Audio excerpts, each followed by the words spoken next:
Investors 101. Meet a local financial columnist. Coming up next on Carolina People.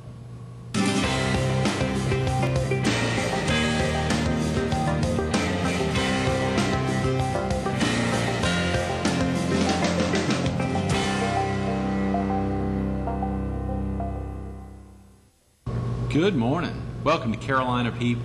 This morning we're at the Fox 43 studio. We're focused on Investors 101, and we're visiting with the author of the column, Alan Powell. Good morning, Alan. Good morning, Greg. How are you? Thanks so much for coming in. Doing great. Well, thanks for having me on the show. I really do appreciate it. It's great to kick off a week. Of course, even more exciting with a Myrtle Beach native.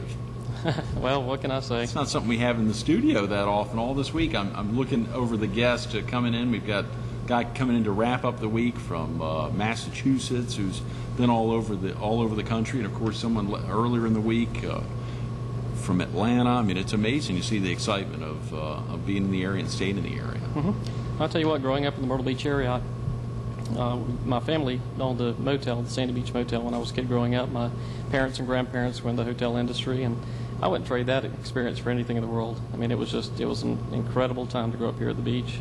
With your family in that business, did that get your hands dirty in the business too? A little bit, sure did. Actually, when I went off to college, graduated from the University of South Carolina, I came back and I worked in the hotel industry 1 year down in Hilton Head. Really? I came back to Myrtle Beach here and kind of finished up about 4 more years here in that career. It was a full-time, 7 days a week, and anybody that's a motel owner out there knows can sympathize with how that is. Oh, yeah. But a lot of fun. I really enjoyed it. Got to meet a lot of great people doing that. So the 7 days a week's not only during the summer, that's year-round. Yeah, it's pretty much year-round for the most part. You did get a little bit of a break. And when we were growing up, Labor Day is basically when the summer season ended. Right. And so after Labor Day, it was a great time also because as a kid, we could ride our bicycles up and down the boulevard and not see a car for 10, 12, 20 blocks. Oh, God, Alan. But it was great. Someone growing up in the hotel industry, when you traveled, were you real cognizant of, when you were staying in a hotel, of little things around that most folks may not think about? I mean, did you recognize, oh, they're doing something differently, or they're doing something wrong, or they're doing something really right? We ought to work on this. Mm-hmm. And trying to make improvements and such. Also recognizing how much detail people put into their properties, or making sure that your hotel rooms are clean, for example, things like that. You did notice those, and you tried to pay respect to those innkeepers as well, to not do some of the damage that you would experience sometimes as a motel owner yourself. Oh, yeah, I'm sure. Tomorrow we've got the recipient of a AAA 4-diamond award, the Cypress Inn in Conway, Carol Ruddock, who's also a columnist with the Myrtle Beach Area Business Journal, exciting, writes the guest column. And, of course, to hear her talk about some of the efforts that they go through to make sure that they're at tip-top shape all the time, not knowing when these AAA folks will arrive in town. It's a pretty big deal, I guess. And, of course, you said the Sandy Beach. Sandy Beach. Is that still around? No, actually, they tore that down close to 10 years ago. My dad got out of the business in the early part of the 90s. Sold the motel. A few years later, they tore it down and built about a 7-story building now. It's comparable to the oceanfront condo hotels, where you have the individual units that are sold to individual owners, and there's a management company that manages the property itself. But it's a nice resort. It looks very good. I saw Steve Porter had an article in the Herald this week about this incredible growth, this little south of the Pavilion down to about 6th Avenue South, where a heck of a lot of the second-row locations are being very close to about being torn down after the summer season to plan for some spectacular growth along that area. I think we're going to see a lot more and more of that as we go through the years ahead. I can remember, we were talking about being a kid growing up here at the beach. I can remember driving down the boulevard, or riding on my bicycle down the boulevard, and when you get to 15th Avenue, where the landmark is now, it cut off. It was sand and cocaine all the way to the airbase. You're kidding.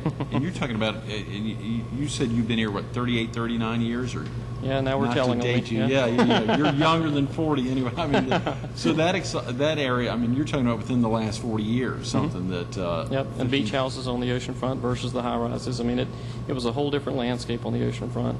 Wow. Some really neat, some of the pictures that my grandparents had saved. My grandmother's still here in Myrtle Beach, and I've seen some of the pictures of the motels, the 2-story, the little mom and pops, and the beach breakfast type places, whatever, beach houses. bed and breakfast type places that you would see today. Right. Really neat. When you talk to your mom or your grandmother about that, does she talk about missing those days, or is she? Oh, sure, of course. Yeah, really. Myrtle Beach has grown up too much. To her, and probably to many. That's to many, right. Sure. Yeah. To many. We think about how that's probably impacted the investment in the area, and how folks have what they've done with their dollars, or if they've kept them in the area, or if they've taken them out. It's amazing when you think about investing. How do you make a decision to kick off a column in the local business journal? Actually, when I started with Cox Bell Powell in '98, as I was looking towards building my plan for marketing and talking to customers and building my base, my business, one of the ways to do that is to get out there and just put your name out there. Writing a column is one way to do it. And I was talking to a couple of the representatives with the paper at that time, and I said, I noticed that your paper is kind of missing something. Would you mind if I put an article in the paper? And they were pretty receptive to the idea. Sure. They said, sure, anything that would be a benefit. And the way I listed it was, or wrote the article, was to say that it's not going to be an advertisement, or it's not going to be to advertise products of any sort, but it's basically going to give basic investors lessons. So we'll call it Investors 101. Mm-hmm. And so far, so good. I'm still here. Yeah, that's right. How long ago was that, Alan? It's been more than 4 years now. Is that right? Yeah. Golly, that's 50-plus columns. Yep. On a monthly basis. Was there a time that you were doing it more frequently, or it's always been a monthly? It's always monthly. Right. Always monthly. Yep. I get a call from one of the girls towards the end of the month to let me know when the deadline is. Yeah, that's right. Get it right. in, Alan. Yeah. Hurry up. Like you don't have anything else to do. Make sure you get your paper, your column in. I'm sure. I think I saw for a little time, didn't you own your own business here locally, separate from the hotel industry? I did. I started a landscaping company after I left the hotel industry. I kind of went through that phase of being burned out in the hotel industry, and I said, well, I'm just going to relax for a little bit, try to figure out what it is I want to do, where my career path wants to go. Right. And I said, well, I'll mow a few yards this summer and just see what happens. The next thing you know, I've got 150 to 180 different accounts after 4 or 5 years. Wow. And I had 3 or 4 guys working for me, and it was just nonstop. And it was just the demand for it basically made that happen. And that my principle, my idea was that if you do a good job, the customer will always most likely call you back. And I got a lot of referrals from doing that. That was one of the, I guess, basic lessons I learned from the hotel industry, is that if you treat the customer right, they'll come back to you, and they'll tell people about it. If you treat them wrong, they're going to tell more. I'm sure. That's right. But it kept on and on. I continued with the business for about 7 years. It was physically demanding, a little bit more so than I wanted to. I didn't really think that was going to be my lifetime career, pretty much from the start. And as I got towards the end of my tenure with that company, owning that company, I realized what it was I actually wanted to do, and here I am. And that was it. You realized that and what was the period of time with the landscaping business? 7 years. 7 years. Mm-hmm. What was it over that last period that helped recognize that investment advice would be something you'd step into? The heat. The heat, yes. Well, it's not year-round. No, of course not. Yeah. No, seriously, it was. We were at a time where labor was in short supply at that time. It was. Since then, I think we've had a larger flow of labor workers for the area, which has kind of helped out in some of those areas. You see a lot more of the companies, a lot more of the landscaping companies out there versus where we were 7-10 years ago. Mm-hmm. So we were kind of going through a little lull, and I noticed a lot of the property owners that I talked to, the hotel owners, were saying basically the same thing. It was a challenge to try to find help to last throughout the season or whatever, to keep things going. And so hopefully I guess the city and the community has addressed that pretty well, so we should have seems to be a more reasonable supply of labor. But it was getting to a point where I had a difficult time trying to keep up with the number of properties that we had and keep the labor out there. And if you didn't have the labor, you could not do all 180 of those And guess whose shoulders it fell on? I'm sure that's right. The joys and the difficulties of small business ownership, yeah. So, but my degree from the University of South Carolina in economics is basically the direction where I wanted to go to start with. And when I had applied for a position right out of college, I went through a third interview with a company down in Charleston that was an investment banking firm. And the vice president of the company said, he goes, I'd really love to hire you. He said, if we had an opportunity to hire someone like you, we would, but, and he threw that big but in there and said, you need to have 10 years sales experience before we'll hire someone in your position. Yeah. Wow. And of course my response was, well, how do you get sales experience if you don't get a job doing that? Yeah.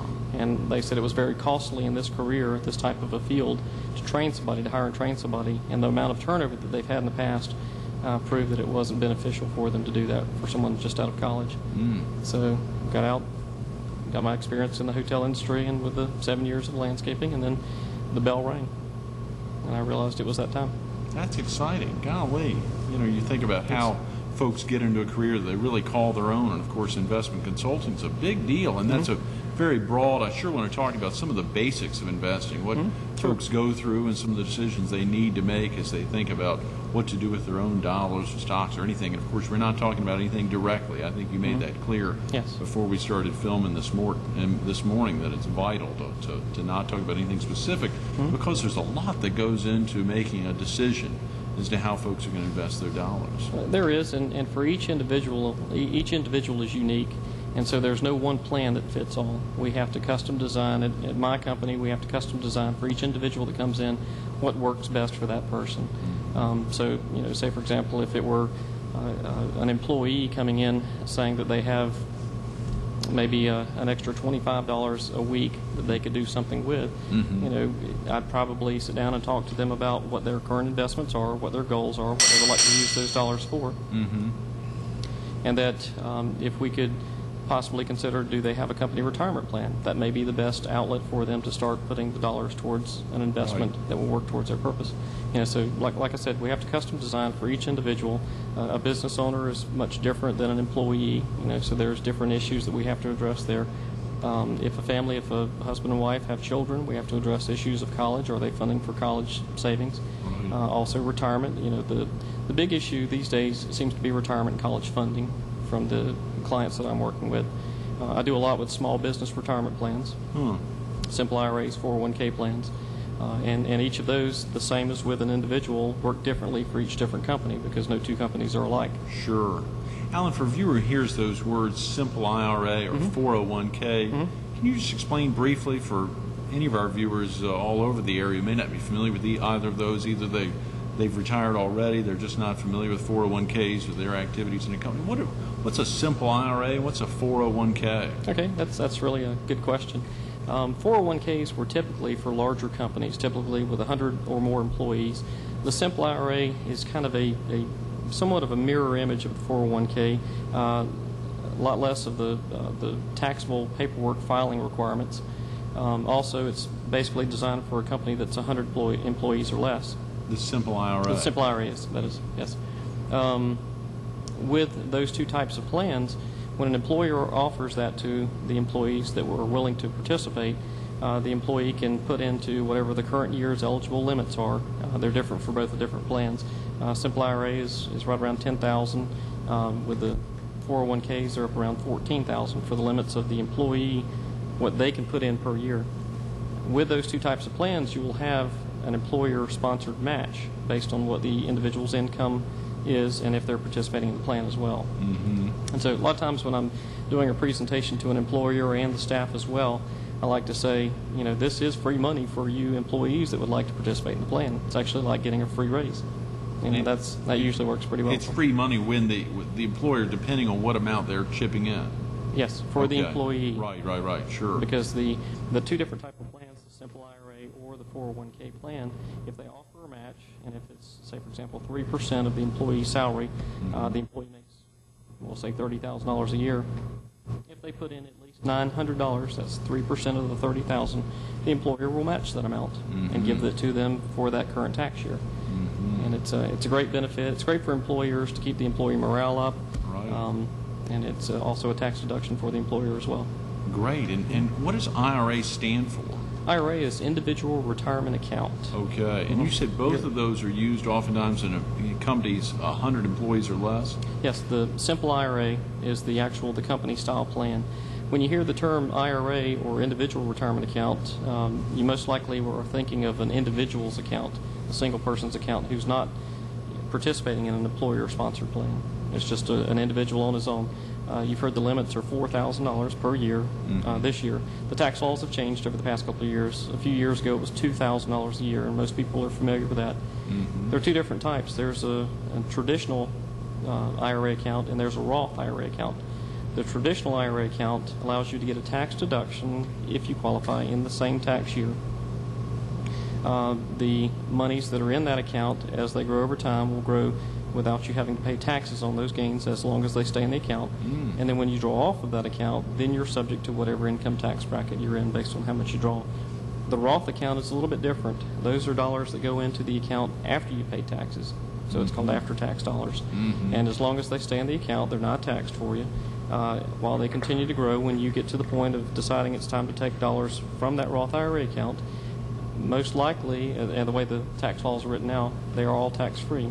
All of your contributions to the account and all the earnings, all the growth. Is that right? Wow, Yep. what a big benefit. And the Roth IRA has been around for how long?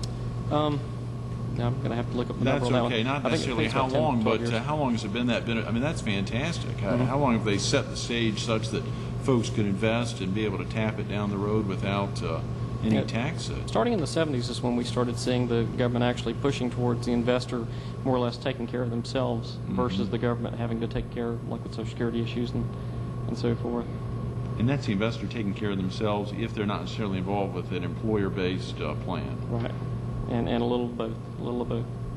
That's very exciting, Alan. You know, we think about some of those basics. What are some of the key things that somebody should think about? You know, normally about this time, someone's running off to work and we're promoting a charitable group. I know later this week, as we talked about the YMCA, obviously Powell is not a not-for-profit group. You all are a for-profit company. But, of course, your column is, as you stress, not necessarily a sales technique. It is just an opportunity to make sure and get the basics out in front of a lot of folks so they make good decisions without rushing into any of their planning irrationally.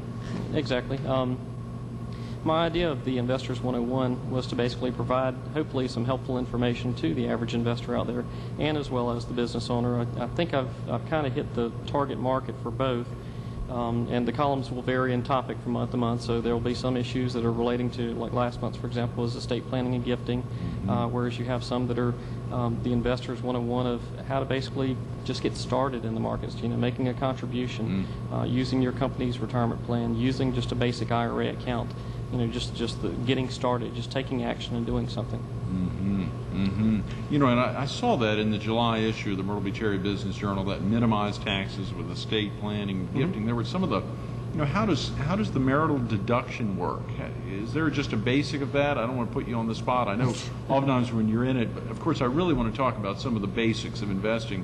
You know, there's so many things, so many aspects that are tied into that. You know, when we think about the marital deduction, we think about some of the things that go on. I think I saw those numbers have also been increasing dramatically on estate gifts to individuals. If someone's has passed away, the amount that can be excluded.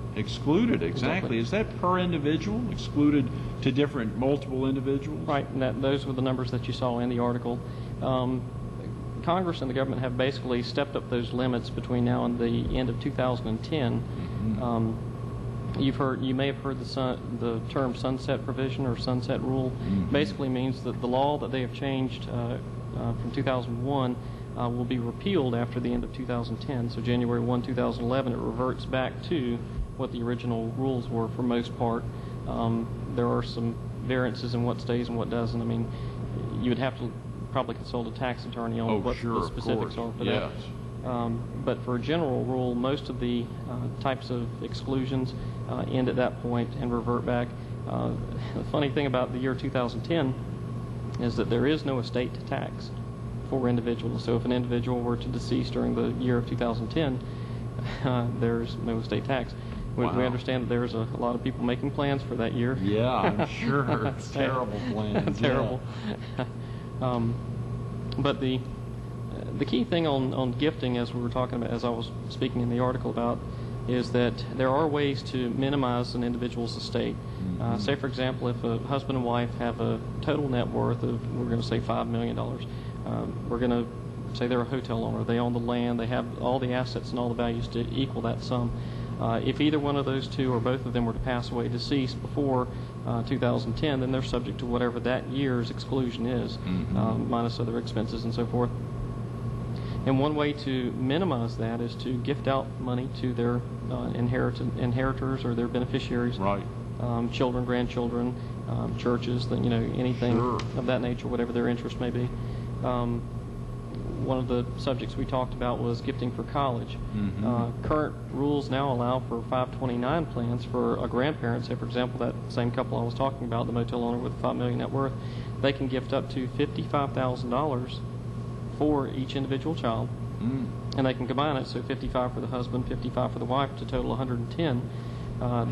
Those dollars go out of their estate, and basically they still have, it's a unique plan because they still have kind of a way to reach back to that, but it's still a completed gift. It's kind of unique compared to most everything else that I've seen out there so far. Sure. How exciting. There's many things here. I want to make sure we don't lose a chance. I don't want to cut you off. I want to make sure we get into some of the basics of investing. We've got about 5 minutes. Okay. Time is flying. I'd love to. Yeah. Brought a little something here for you today. When we were talking about the basics of investing, of course, like I said, for each individual, they're unique, they're different, so we custom tailor to those individuals. And when you said basics, I'm thinking, gosh, there's 1,000 different things that we can do that are basics. But to try to cull it down to 4 of the, I guess, the primary numbers that I would advise would be, first of all, don't fear the markets. Since 1925, December 31st, 1925, we've had 56 up years and only 23 down years. And so that's about 70% of the time we've had up markets. Most investors have experienced 2000, 2001, 2002. Those are 3 back-to-back down years. First time that's happened in about 70 years. Last time that we had a market drop that precipitated that great of an amount was 73, 74. And most investors really at this time weren't investing that, so they haven't felt it. So fear is one of the 2 major emotions that drive the market, fear and greed. But because most investors have seen that part of it, they fear losing money in the markets. So when I mentioned the 70% of the time the markets are up, that's just a 1-year term. 5-year rolling periods from the same time frame, we've had about 89% of positive up markets. Wow. 10-year periods, 97%. We're pretty close to 100. There's not been a 15-year time period since 1925 that we haven't had the S&P index, S&P 500 index, be a positive amount. It was never negative. So that's the message: is to stay in the markets for the long term if you can. And when a viewer hears the markets you're talking about, what are the markets? Basically, those are stocks. Stock exchanges. Stock exchanges. The numbers that I was giving you on that example right there relate to the S&P 500, the largest 500 companies. Right. And it's measured by an index. Although you can't buy it directly into the index, there are other ways to get things that are comparable to buy some types of securities that are comparable to that. Sure. Second issue is to invest regularly. We like to call that systematic investing, doing it on a timely basis every single month. I wanted to present a couple of numbers to you just to kind of show you the power of how this works. Say, for example, 25 years ago, an individual invested $22,000 during that year, and they added $100 each month consistently at the end of each month. When they got to the end of that 25-year period, they'd invested $31,900. Guess what that grew to based on market performance for large companies? Take a guess. Let's see, 31,000 over the 25-year period, $100,000. Pretty close. It was about 230,000. Wow, that's fantastic. Yeah. So that's why we say that we can't guarantee that the markets are going to do that in the next 25 years. Could be less, could be more, but you won't know unless you try. The third thing is to use a tax-advantaged account if you can. If you have an IRA account like we talked about a little while ago, or company-sponsored retirement plans, simple IRA or 401k plan. Those are the 2 that are company-sponsored. There are plenty more out there. Right. Those are just 2 examples I'm using now. Sure. And you need to seek a professional to decide which one's best for you. Absolutely. But use those because they will give you the best advantage for growing your dollars tax-deferred over long term. Fourth thing is to seek a professional advisor to give you guidance, somebody that you feel comfortable working with, somebody that you may have already have a relationship with, somebody that you trust. That's one of the key issues when I work with my clients, is to let them know that as much information as you share with me is how much I'm going to be able to help you later on as well. Sure. But that's basically the 4 basics there. How do folks go about finding a professional advisor? Obviously, Coxwell Powell's one of many just here in town, and of course, the bulk of our viewers are in the PD in southeastern North Carolina. There must be tons of investment consultants around the area, as well as a guy you meet in the bar or someone you're talking to who knows a little more than you do. I mean, just learning some basic things. I mean, a lot of folks know a lot more than others. So how do you go about finding a financial advisor? The best way is typically word of mouth is what I'd say. Find somebody that you work with or that you're familiar with, that you're comfortable with, who has an advisor. With our company, we're an independent. We're not located in a bank, and so we have the ability to reach out and find all the different companies out there. We don't have to cater to one. Right. We have nobody over our shoulder telling us we have to sell their product and have to meet any quotas. So that's one of the advantages of where I'm at. I really like that advantage as well too. Giving the guidance to an individual and being selective about what I offer to that person. That's great, Alan. How exciting. Cox Bell Powell, that's been a great marriage. Yes. Thanks so much for being with us this morning. Thank you, too. I appreciate it. Definitely. Stay tuned to more Carolina People with Alan Powell coming up next.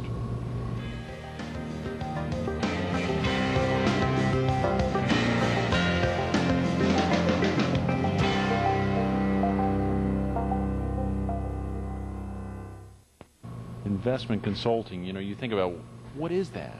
What can I do to make a difference? Alan's been thinking about that. You heard him thinking about that just while he was out mowing lawns. Something in the back of his mind saying, you need to make a difference in others' lives. Obviously, that business, a landscaping business, is doing just that.